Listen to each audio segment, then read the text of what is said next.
Ефтини станови за тие што првпат купуваат, намалување на ДДВ-то по 10.000 евра за младите, укинување на персоналниот данок.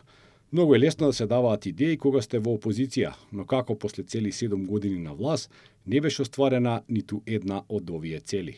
И не се само економските мерки. СДСМ преку својата платформа Твоја држава, твоја шанса нуди предлози кои беа тема на разговор и додека тие беа на власт, како што се ветник на политичари, радикална меритократија, анонимно вработување, повисоки плати, професионализација на дипломатијата и реформи на судството. Ветуваат големи промени во политичко-општествениот живот на Македонија, но критичарите прашуваат зошто сите овие ветувања од платформата не беа реализирани кога СДСМ беше на власт и во време кога токму сегашниот лидер Венко Филипче беше министер и еден од креаторите на политиките.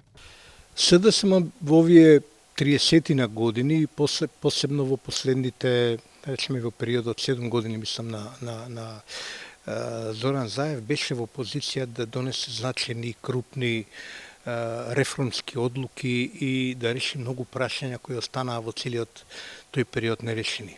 И за ветингот во судството, и за политичарите, економски прашања, концепти за вработување и така натаму.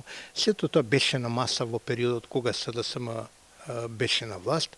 И вистинското прашање е ако една екипа, ако една номенклатура во таа партија, која практично е сијамски поврзана со претходната, не била во состојба да спроведе значени, битни реформски процеси, како таа воопшто ќе биде во состојба кога ќе дојде на власт. Во платформата на СДСМ се ветува европеизација на Македонија, дури, како што велат, силна одбрана на идентитетот.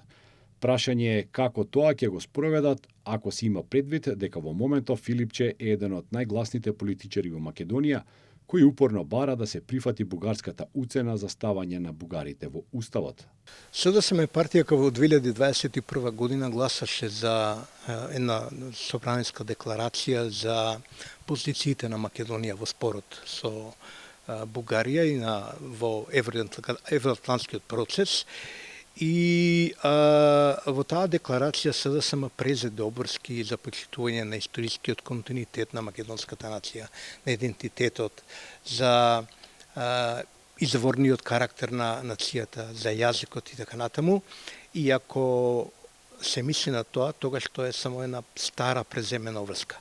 Проблемот е што од таа 2021 година до денеска, тоа се добри 5 години, СДСМ работи целосно спротивно на тие преземени заложби. Новата платформа на СДСМ беше усвоена на неделниот 32 партиски конгрес.